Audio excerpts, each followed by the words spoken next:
जैसा कि आप लोग दोस्तों बोर्ड पे देख रहे हैं कि बहुत ही ज़बरदस्त क्वेश्चन पूछा गया है सर्किल से, है ना। और जिन्होंने भी क्वेश्चन डीपीएस के सेट किए हैं ना, तो मैं उन टीचर को धन्यवाद थैंक्स बोलना चाहूँगा, ठीक है ना, कि एक स्टैंडर्ड उन्होंने मेंटेन कर रखा है पूरे पेपर में। और अगर जो बच्चे पढ़ने वाले होंगे वो तो गर्दा उड़ा दिए होंगे, है ना। और कुछ बच्चे ऐसे भी होते हैं जो सर मॉडरेट होते हैं और कुछ बहुत ही लो तरह के बच्चे होते हैं। तो घबराइए नहीं दोस्तों, आराम से आप सॉल्व कीजिए।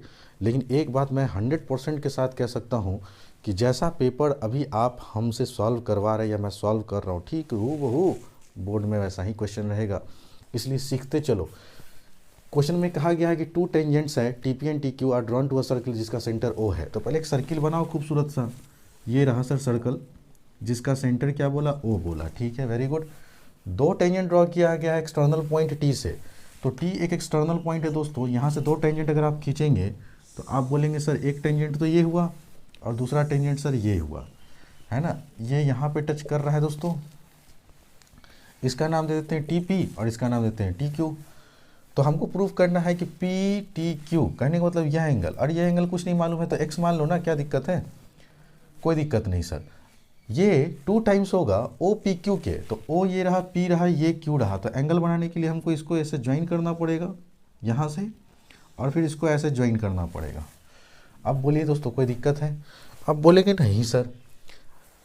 तो हमको ये एंगल इस एंगल का जो होगा वो डबल होगा। तो यही हमको प्रूफ करना है कि ये जो छोटा वाला एंगल का डबल करेंगे तो ये एंगल हमको मिलना चाहिए। अब सर पूरे सर्किल में आपको मैंने एक ही बात बोल रखा है कि सर सर्किल में कुछ है नहीं। जो 9th के सर्किल में मज़ा है वो 10th के सर्किल में मज़ा नहीं है, ठीक है ना। लेकिन जो 10th के सर्किल में मज़ा है वो 9th के सर्किल में मज़ा नहीं है, ये भी बात बोला।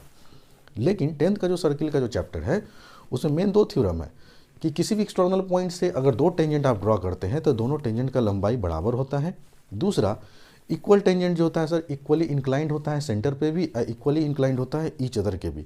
और तीसरा जो थ्योरम है दोस्तों वो 9th का है कि अगर सेंटर से कभी भी जीवन पे आपको दिखे कि टेंजेंट पे जो एक लाइन मिल रहा है तो वो ऑलवेज परपेंडिकुलर होगा, 90 डिग्री का एंगल बनाएगा।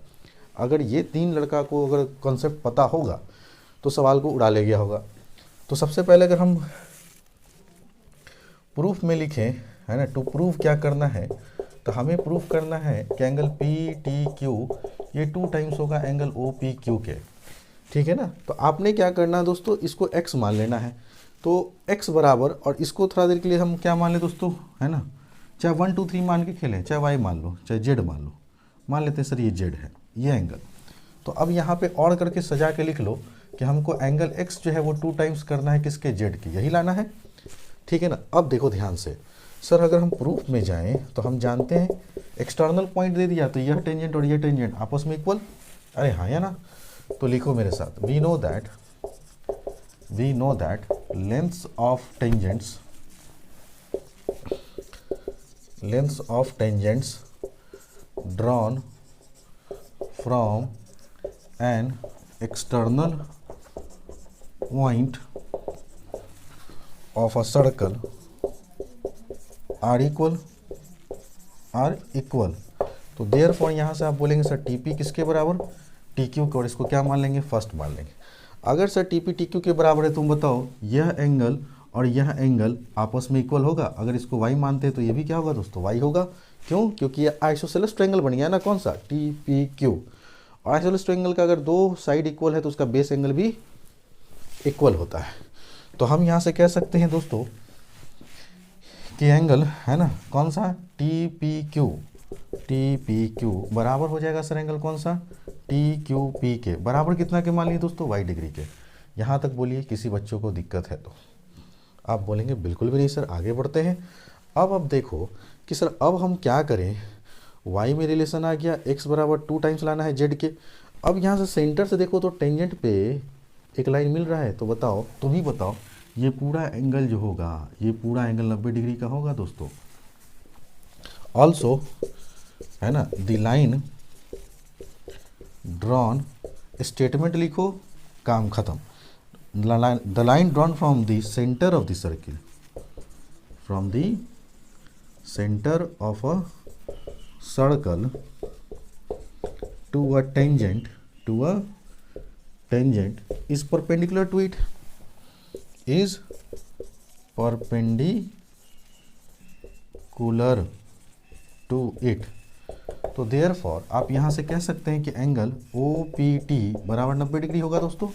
लेकिन ये OPT जो है दो एंगल मिलकर है, कौन कौन, Y और Z। तो Y प्लस जेड बराबर 90 डिग्री लिख सकते हो। अरे हाँ या ना, इसको हमने सेकंड बोल दिया। बोलिए दोस्तों, कोई तकलीफ? आप बोलेंगे नहीं सर। अब यहाँ से देखो कि सर इस ट्रायंगल में अगर मैं चला जाऊँ TPQ बड़े वाला ट्रायंगल में, तो आप जानते हैं ट्रायंगल का प्रॉपर्टी क्या होता है सर, सभी एंगल का जोड़ 180 डिग्री होता है। Sum of all angles of a triangle measures 180 degree. ये लगाइए, सवाल खत्म। अरे यार, हाँ भाई लिखते रहना तुम लोग, ठीक है ना। चलो अब देखो ध्यान से, ठीक है। तो हमें ये चीज़ लाना था। आगे बढ़ते हैं दोस्तों, है ना। तो अब हम एंट्री मार जाते हैं ट्रायंगल में। इन ट्रायंगल कौन सा, TPQV है। सभी एंगल को जोड़ो दोस्तों। आप बोलेंगे sir angle T plus angle P plus angle Q का सम कितना, 180 डिग्री। एंगल T आप किसको माने हैं, X, तो आप X लिखिए। एंगल P जो है, एंगल P वो Y प्लस जेड दोनों मिलाकर है ना दोस्तों, तो Y प्लस जेड। और एंगल Q वो भी Y है, बराबर 180 डिग्री, है ना दोस्तों। अब देखो तो ध्यान से यहाँ पे इक्वेशन सेकंड में कि Y प्लस जेड का वैल्यू कितना निकाल रखा है, 90। इस Y प्लस जेड की जगह 90 रख सकते हैं दोस्तों। तो x प्लस 90 प्लस वाई बराबर हो गया 180 डिग्री के। तो यहाँ से x प्लस वाई 90 घटेगा उधर, तो 90 ही ना बचेगा दोस्तों। बोलो कोई दिक्कत है? लेकिन अगर ध्यान से देखा जाए तो सर हमको x और z में रिलेशन चाहिए। इसका मतलब यहाँ से हमको y का वैल्यू निकालना होगा। किसका वैल्यू, y का वैल्यू। नहीं तो फिर यहाँ देखो गायब हो गया ना z। तो y का वैल्यू अगर यहाँ से निकालोगे तो क्या लिखोगे, 90 माइनस जेड। अब इसको उठा के यहाँ डाल दो, पुट कर दो, है ना, तो तुम्हारा आ जाएगा। देखो ध्यान से, ठीक है ठीक है। यहाँ डालते हैं, x है तो x लिखें, y की जगह कितना लिखेंगे दोस्तों, y 2y हुआ, और प्लस का z बराबर है 180 डिग्री के। x y का वैल्यू हमने लिखा 90 माइनस जेड, तो यहाँ 90 दो, यहाँ z दो, और यहाँ प्लस का z बराबर 180। अरे हाँ या ना सर, मल्टीप्लाई करो तो x प्लस 90 इंटू 2 180 माइनस का 2z प्लस का z बराबर 180। 180 से 180 क्या होगा दोस्तों, कट जाएगा। अब जो बचा वो लिखो, यहाँ देखो मैं यहाँ लिख रहा हूँ, ठीक है। तो x माइनस का 2z प्लस का z बराबर कितना, 0, ठीक है। क्यों, क्योंकि उधर जाएगा तो कट जाएगा ना, प्लस माइनस, तो 0 बचेगा। तो अब x माइनस का, अभी भी कुछ गड़बड़ हो रहा है दोस्तों।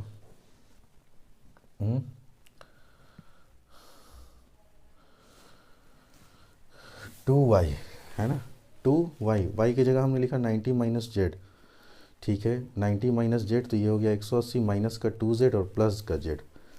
लेकिन हमें तो प्रूव करना था कि x बराबर 2 टाइम्स आना चाहिए z के, तो ये z नहीं बचना चाहिए। बच कैसे रहा है ना।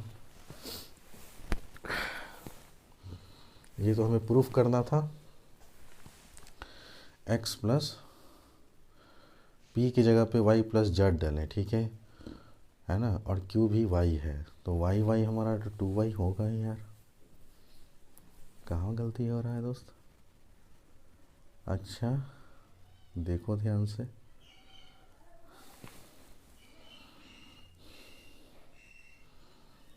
जेड एक्स्ट्रा कहाँ से आ रहा है यार।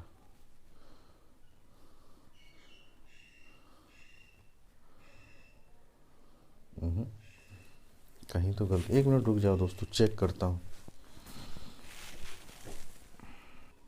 देखो स्टूडेंट, थोड़ा सा गलती हो गया यहाँ पे, है ना। एंगल, हम ट्रायंगल TPQ की बात कर रहे हैं ना, तो angle x plus angle y plus angle y लिखेंगे ना, यहाँ z नहीं लिखाएगा। यही गलती हो गया यहाँ पे, ठीक है ना, क्योंकि z तो बाहर का एंगल हो गया ना। हम ट्रायंगल के तीनों एंगल का जोड़ करेंगे तब ये y बराबर कितना, 180, ठीक है ना। अब हो गया x प्लस 2y बराबर कितना, 180। तो अब यहाँ से बचेगा x माइनस 2z बराबर 0 के। तो फाइनली x बराबर क्या आ गया दोस्तों, 2 टाइम्स z के, और हेंस आप क्या बोलेंगे, प्रूव्ड। तो इस तरह से हमने देखा कि सर अगर थोड़ा सा हम लोग संयम बरतें तो आराम से सॉल्व हो जाएगा। क्योंकि हमें इस ट्रायंगल में जाना था, तो इस ट्रायंगल में तीनों एंगल कौन कौन है, x है, y है और y है। तीनों एंगल का जोड़ हमने किया 180 डिग्री, और सवाल सॉल्व हो गया। अब आइए स्टूडेंट, क्वेश्चन नंबर 30 जो कि सेक्शन सी का है ना, सेकेंड लास्ट क्वेश्चन है दोस्तों, जो कि बेस्ड है आपका आइडेंटिटी पे ट्रिग्नोमेट्री का, है ना। तो कैसे सॉल्व करेंगे, आपके पास दो ऑप्शन दिए हुए थे 30 नंबर में, या तो आप ये बनाइए या तो आप ये बनाइए। तो एक नज़र में अगर कोई स्टूडेंट देखेगा तो कहेगा sir this is one is very much easy, तो हम इसी को पहले सॉल्व करेंगे। ठीक है दोस्तों, तो सबसे पहले आप LHS उतारिए। LHS में है sine theta minus 2 sine cube theta और अपॉन में हो जाएगा दोस्तों 2 कॉस क्यूब थीटा माइनस का कॉस थीटा। ध्यान से देखो तो यहाँ साइन एक ठो है, यहाँ साइन 3 ठो है ना, तो एक साइन तो ऊपर से कॉमन आ जाएगा दोस्तों। तो आप साइन थीटा अगर कॉमन ऊपर से निकालेंगे तो यहाँ बचेगा 1 माइनस 2 और 3 साइन में से एक साइन निकल गया तो 2 साइन बचा, बोले साइन स्क्वायर थीटा बचा। नीचे देखो कॉस थीटा यहाँ 3 ठो है, कॉस थीटा यहाँ 1 ठो है, तो नीचे में भी तो कॉस थीटा कॉमन है, तो यहाँ बचा 2 और कॉस स्क्वायर थीटा बचेगा क्योंकि एक निकल चुका माइनस का 1। अब अगर ध्यान से देखो सर साइन अपॉन कॉस ही तो tan होता है जो लाना है, इसका मतलब ये वाला और ये वाला टर्म एक दूसरे से कैंसिल होना चाहिए। अब ये सोचो सर साइन अपॉन कॉस हो गया tan थीटा, हाँ अब या तो या दोनों को साइन में कन्वर्ट करो या तो दोनों को कॉस में रहना दो, है ना, दो ही कंडीशन है, या ऊपर में साइन है तो नीचे में भी साइन लाने का कोशिश करो, अगर नीचे में कॉस है तो ऊपर में कॉस लाने का कोशिश करो। तो हम दोनों जगह कॉस ही कर देते हैं। तो 1 है तो 1 लिखो, 2 है तो 2 लिखो। साइन स्क्वायर थीटा का फॉर्मूला क्या होता है दोस्तों, कॉस के रिस्पेक्ट में 1 माइनस कॉस स्क्वायर थीटा होता है कि नहीं होता है। आप बोलेंगे बिल्कुल सर। नीचे में एकदम डिस्टर्ब मत करो क्योंकि ये कॉस थीटा चला गया है, tan थीटा बन गया है, 2 cos square theta minus 1। Solve करेंगे सर, tan थीटा यहाँ पे आ जाइए, 1 माइनस 2 गुना कर रहे हैं दोस्तों, minus 2 minus minus plus 2 cos square theta, नीचे जो है वो लिखते चलो 2 cos square theta minus 1। Solve करेंगे, सवाल खत्म। tan थीटा ठीक है, ब्रैकेट के अंदर बचेगा 2 में से माइनस 2 में से एक जगह तो माइनस का 1 बचेगा, तो हम पहले इसी को लिख देते हैं, पॉजिटिव वाले को पहले और निगेटिव वाले को बाद में। और नीचे में भी हो गया 2 कॉस स्क्वायर थीटा माइनस 1। बोलो ये पूरा टर्म कट गया दोस्तों, तो फाइनली मेरा क्या बचा, tan थीटा, और ये किसके बराबर, RHS के बराबर। तो आपने LHS से लेके चला और RHS तक पहुंच गए, तो सिंस LHS किसके बराबर, हैंस प्रूव्ड, हैंस प्रूव्ड। अब ये जो और वाला क्वेश्चन है दोस्तों, ये आप लोग होमवर्क में खुद से बनाइए, और अगर फिर भी नहीं बनता है तो फिर मैं अगले क्लास में इसको ज़रूर बताऊंगा। तब तक हम लोग क्वेश्चन नंबर सेक्शन सी का लास्ट देख लेते हैं, है ना, क्योंकि वीडियो का लेंथ बड़ा हो रहा है दोस्तों। ये है दोस्तों सेक्शन सी का लास्ट क्वेश्चन जो कि है प्रोबेबिलिटी से। कभी भी इस तरह का क्वेश्चन आए कि है ना, एक बॉक्स में इतने से इतने कार्ड्स हैं, तो मैं एक अच्छा राय और मेरी सलाह मानिए तो सैम्पल स्पेस लिखिए। अगर आप सैम्पल स्पेस लिखते हैं ना तो फ़ायदा ये होगा कि आपके गलत होने की चांसेस 0.001% होगा। लेकिन आप शॉर्टकट के चक्कर में रहेंगे ऐसे सवाल में ना तो फंस जाएंगे। ठीक है ना, तो आप लिखा कीजिए पहले सैम्पल स्पेस। तो गिवन में हम लिखते हैं दोस्तों, सैम्पल स्पेस में क्या है मेरे पास, S बराबर, कह रहा है क्या चीज़, कार्ड का नंबरिंग है 2 से लेके कहाँ तक, 101 तक। अच्छी बात है सर। तो 2 से स्टार्ट करेंगे, 3 4 5 इस तरह से जाएंगे दोस्तों, और कहाँ तक पहुँचेंगे, 101 तक पहुँचेंगे। ठीक है ना। अब कंडीशन क्या कह रहा है कि इसमें से एक कार्ड को उठाते हैं तो प्रोबेबिलिटी बताइए वो इवन नंबर हो। ठीक है, अब इवन नंबर हो तो वो कैसे करेंगे। अच्छा सर, यहाँ पे लोगों को फंसता है कैसे कि sir number of sample space तो बताइए। तो अगर आप 1 से स्टार्ट करते 100 तक जाते तो कितना नंबर होता, 100 नंबर होता टोटल। लेकिन यहाँ 2 से स्टार्ट कर रहे थे, 1 बढ़ा दिया है, क्या दिक्कत है, नहीं कोई दिक्कत नहीं होना चाहिए। कहने का मतलब ये है मेरा, अगर आपको फर्स्ट टर्म मालूम हो, लास्ट टर्म मालूम है, और आपको टोटल नंबर ऑफ टर्म निकालना है ना, तो जो मैं सिखा रहा हूँ वो सीख लो। पहले इसको घटा देना, 11 में से 2 गया 9, ये 9, और फिर प्लस इसमें 1 कर देना, आपको नंबर ऑफ सैंपल स्पेस आ जाएगा। तो हमने कहा sir number of sample space में कोई प्रॉब्लम नहीं तो अपना काउंटिंग करो, है ना, समझ में आया, उससे भी बन जाएगा, लेकिन टाइम लगेगा। जो तरीका मैंने बताया वो याद रखोगे, last term minus first term plus 1 कर देना। अब इवेंट में देखो, पहला क्वेश्चन में इवेंट लिखो, कह रहा है इवन नंबर, तो छाटना शुरू करो इवन नंबर, 2 4 6 8 10 12, है ना, उसके बाद 14 16 18 20। समय लगेगा लेकिन ढंग से लिखोगे कोई दिक्कत वाली बात नहीं होगा।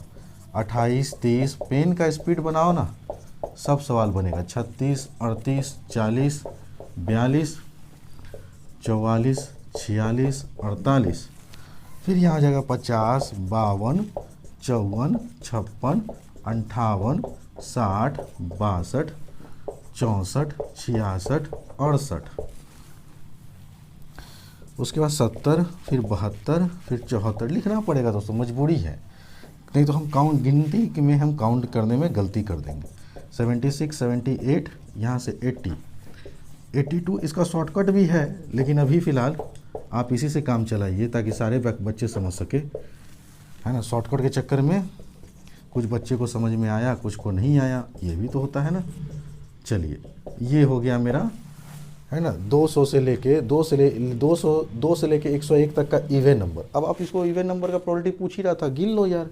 1 2 3 4 5 6 7 8 9 10 11 12 13 14 15 16 17 18 19 20 21 22 23 24 25 26 27 28 29 30 31 32 33 34 35 36 37 38 39 40 41 42 43 44 45 46 47 48 49 50।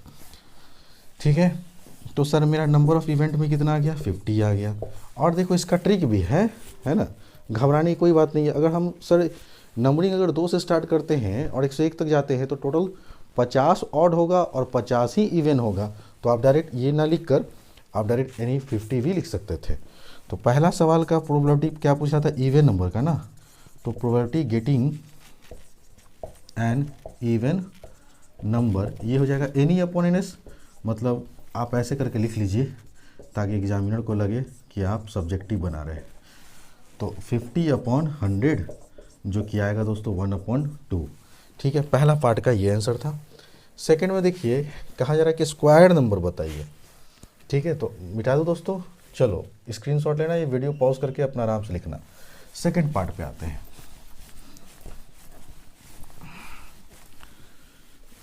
सेकेंड पार्ट में कह रहा है कि एक स्क्वायर नंबर होना चाहिए। कोई दिक्कत नहीं है सर, जो स्क्वायर नंबर है फटाफट लिखते चलेंगे 2 से 101 के बीच में। ठीक है ना, आओ ध्यान से देखना यार। तो सबसे पहले मेरे पास इवेंट में सर हम लिखना शुरू करेंगे सेकेंड पार्ट का आंसर के लिए। इवेंट में कि स्क्वायर नंबर चाहिए जो कि 2 और 101 से 2 से 101 के बीच में हो।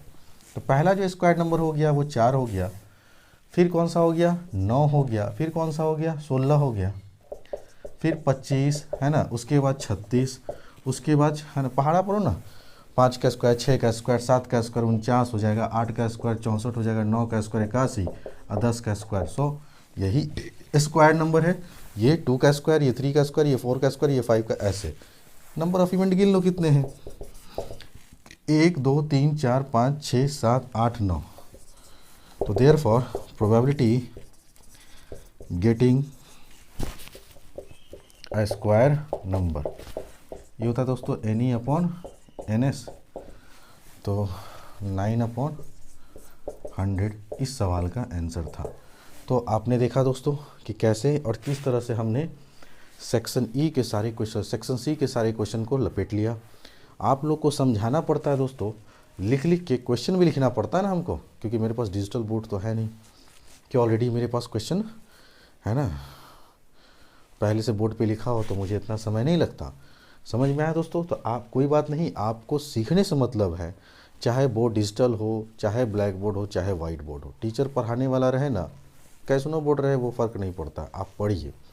और बहुत जल्द अब हम लोग सेक्शन डी के और अगले क्लास में सेक्शन डी करेंगे, फिर सेक्शन ई जो कि सबसे बड़ा सर दर्द बना रहता है लड़के और लड़कियों का, कि सर केस स्टडी पढ़ाइए, केस स्टडी पढ़ाइए।